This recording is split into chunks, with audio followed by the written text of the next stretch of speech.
Today, we're going to address the topic of unfinished projects and how clutter can actually cost you. Unfinished projects are the type of clutter that we feel the most guilt about parting with. But did you know that unfinished project clutter is actually costing you? And I don't mean money. It truly costs you so much more. I'll cover at least 7 ways clutter is costing you in more ways than just financially. If you are new to the channel, welcome. I blog and make videos about cleaning, decluttering, and organizing. You can find my free printables to help you get organized in the drop-down menu under the printables category over at dmiddleton.com. Stay tuned to the end of this video for more free organizing help. Did you know you are no wealthier by keeping clutter around? Nor are you any poorer for giving it away. The money you spent purchasing the item is long gone. So, dismiss the guilt and consider giving it to someone who may need it. I'm sure you've read or heard that clutter causes a host of health issues and is even linked to depression. However, my experience is that the problem with unfinished projects causes a whole host of mental issues. Guilt, shame, negative self-talk, just to name a few. So, let's get behind the cause of this unfinished projects and address the real issue of this type of clutter. There are a few types of people who have this issue. Let's examine a few. Type 1, the starter. Are you the type to get excited about something you saw or read about that prompted you to try it?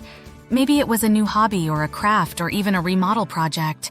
Then you got halfway into it and lost interest or changed your mind. Maybe you decided it wasn't turning out like you had hoped, but it was too late. You were already too committed and couldn't undo what you started. If that describes you, that's okay. We're trying to get to the root cause so you can recognize if you have these tendencies. If you do, you can prevent that from happening again. Now this unfinished project is costing you more than you bargained for. Type 2, the perfectionist. Are you the type of person who won't finish or even start a project unless you can do it perfectly? If so, you are the perfectionist. You are likely to procrastinate project completion because something, whether physical or mental, has convinced you that it can't be completed perfectly. Your issue may be in your own head. Consider whether negative self-talk has convinced you that this project is nowhere near the perfect ideal you first envisioned. Now this unfinished project is costing you mental peace. Type 3, the overly committed. Are you the type of person who takes on multiple tasks and cannot say no to anyone or anything? If this is you, you may be the busiest person in the world, but also the most unsatisfied. You likely have multiple unfinished projects because you took on more than you or anyone on Earth could reasonably handle. Let's look at some underlying issues here. Have you ever thought of why you refuse to say no to so much? Are you trying to prove something to someone else? Are you trying to gain the approval and acceptance of others? Are you wanting to impress others by how much you accomplish? All of these driving factors are causing you to become busy beyond satisfaction. If you continue to burn the candle at both ends, you're very likely to burn out. Now that we've examined 3 common types of people who have unfinished projects, let's look at what you can actually do about them. Basically, you have one of 2 choices. You can either finish it or toss it. You're likely thinking, oh no, you can't toss it. Well, yes, you can give yourself permission to do just that. What if ridding yourself of that unfinished project actually restores your peace of mind? Now it no longer lingers in your thoughts. It no longer has the power to cause you to feel guilty. Wouldn't mental peace be even greater than monetary cost? I think it is. If you just can't toss it, your next best option is to complete it. For you perfectionist types, remember this. Done is better than perfect. If you are planning to complete this unfinished project, set yourself a timeline to get it fully completed. Can you devote a half hour a day, a full day? Do whatever is necessary to simply get it done. In return, you'll gain the personal satisfaction of a job completed. It will no longer linger in your thoughts and rob your peace. After all, decluttering unfinished projects also declutters your brain. It no longer has power over you, and you know what? You are worth it. Having a clean and organized home is worth it. You deserve to live in a space that you love. Clutter can have various financial impacts on individuals and society as a whole.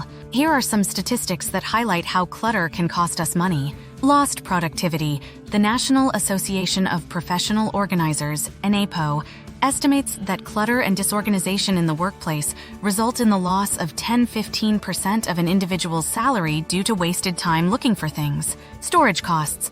According to the Self-Storage Association, Americans spend around $39 billion annually on storage units. This expense is often unnecessary and could be avoided by decluttering and organizing possessions.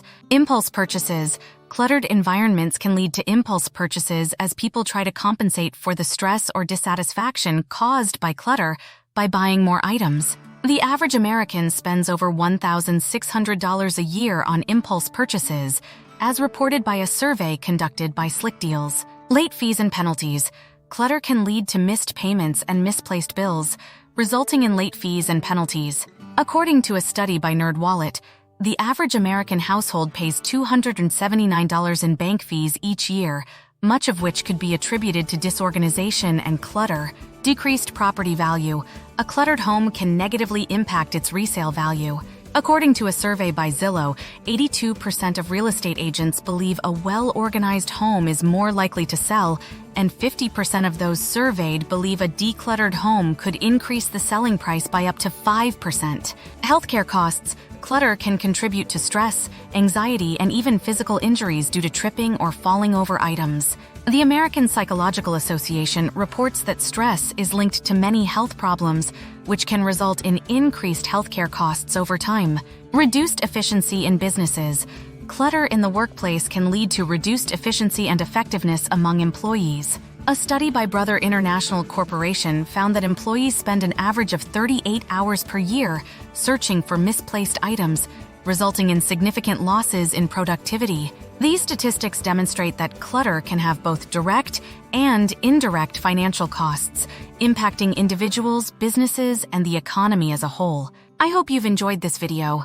Subscribe to this channel and you'll find more like this one. Join me on the journey to a peaceful, clean, and organized home. If you need to do more deep cleaning, I have checklists and guides to help you with that over at dmiddleton.com or at the link below. I have a housekeeping ebook entitled Makeover Your Homemaking. If housekeeping is an area that you struggle with, this ebook will guide you in creating your own housekeeping schedule. I try to cover everything from balancing your bank balance to cleaning your kitchen.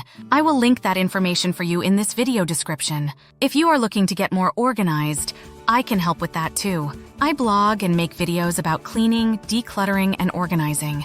If you find it a struggle to get organized, there is likely a good reason why. As a matter of fact, I explore 11 reasons you fail to get organized over on my blog, dmiddleton.com. If one of these 11 reasons sound familiar to you, I will give you some tips to overcome that obstacle and finally get organized. I will link this information below. You can find my free printables to help you get organized in the drop-down menu under the printables category over on my blog, dmiddleton.com. If you are drowning in clutter, let me help inspire you. Clutter doesn't have to ruin your space. We are going to banish it. I do a year-long thorough declutter series on the blog. In this series, we declutter 30 minutes a day, 5 days a week. If that is something you need to do, join me at the link in this video description. You will receive a daily task and a weekly email. By the time you complete this series, you will have decluttered every room and space in your home.